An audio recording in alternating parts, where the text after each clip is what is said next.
వాళ్ళని కాదు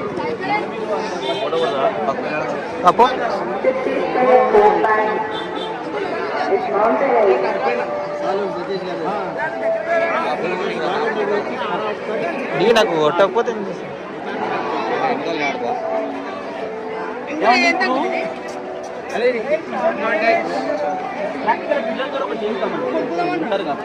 side positive sample పెట్టండి. ఈ పాజిటివ్ శాంపుల్ ఉంటే ఇక్కడ ఈ ఏరియాలో పాజిటివ్నెస్ ఉంటే స్కానర్ ఒకవేళ లేకపోతే అలాగే ఉండిపోతుంది. ఒకవేళ మనం మంత్రం ఏదైనా ఉచ్చారణ చేసినప్పుడు ఓపెన్ అయింది అనుకుంటే పాజిటివ్స్ క్రియేట్ అవునట్టు. ఇప్పుడు మనం అది చెక్ చేద్దాం. ఇప్పుడు ఇలా పాజిటివ్స్ ఏమీ లేదండి. మనం ఇంగ్లీష్ భాషను కించపరచట్లేదు, కానీ ఇంగ్లీష్ భాషలో ఉన్నటువంటి శక్తి ఎంత ఉందనేది మనం చూద్దాం. పిల్లలందరూ హలో హలో అని చెప్తారు, ఓపెన్ అవుతుందో చూద్దాం.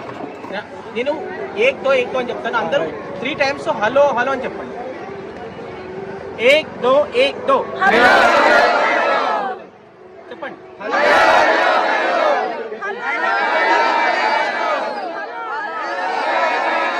ఇప్పుడు ఓపెన్ కాలేదు, స్కాన్ ఓపెన్ చూశారు కదా.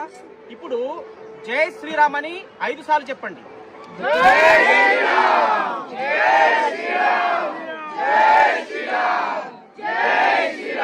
ఆపండి. ఇప్పుడు జై గోమాత అని చెప్పండి గట్టిగా 5 సార్లు.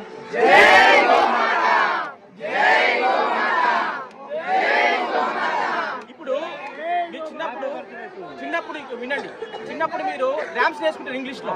ఏదొచ్చి మీకు అది చెప్పండి చూద్దాం. అది చెప్పండి.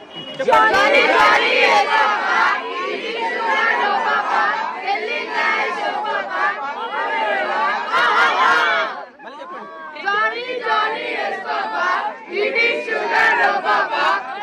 ఆపండి. మీకు అందరు గురు బ్రహ్మ వచ్చా? అందరూ ఏక్ దో అంటే 2 సార్లు చెప్పండి గురు బ్రహ్మ అని. ఏక్ దో గురు బ్రహ్మ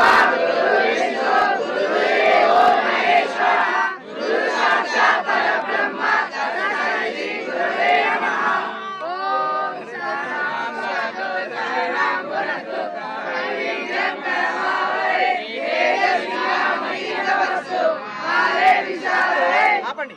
ఇప్పుడు అందరం కూడా మనము బర్త్డే పార్టీ అయినప్పుడు ఏం చేస్తారు చెప్తారు కదా, హ్యాపీ బర్త్డే టు అని చెప్తారు కదా. అది చెప్పండి పాజిటివ్ చేస్తుంది. Only happy birthday to you చెప్పాలి. ఇంగ్లీష్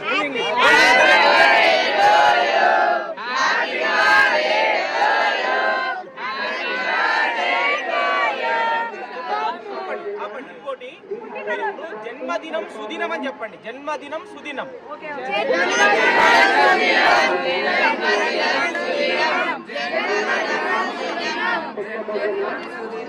ఇప్పుడు సంస్కృత భాషలో ఎంత శక్తి ఉంది అర్థమైందా అందరికి? అందుకనే హలో హలో అని పిలవద్దు, జై శ్రీరామ్ అని చెప్పాలి. అర్థమైందా? జై శ్రీరామ్ అంటే వాళ్ళు రావాలి.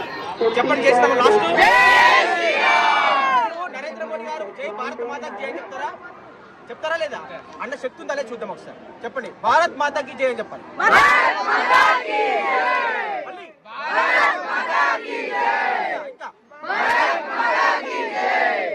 శక్తి ఉందా లేదా? స్కూల్లో ప్రతి ఒక్కరు కూడా జై భారత్ మాతాకి జై చెప్పాలి. ఓం నమః శివాయ అన్నా, ఓం నమో నారాయణ అన్నా, ఏదన్నా కూడా పాజిటివ్ ఎనర్జీ వస్తుంది. శక్తి ఉందా? ఇంగ్లీష్ లో ఉందా? ఇంగ్లీష్ నేర్చుకోవాలి, కానీ ఇంగ్లీష్ ను పాటించవచ్చు. భాష రావాలి, మన కమ్యూనికేషన్ గురించి. అర్థమైందా? శుభం.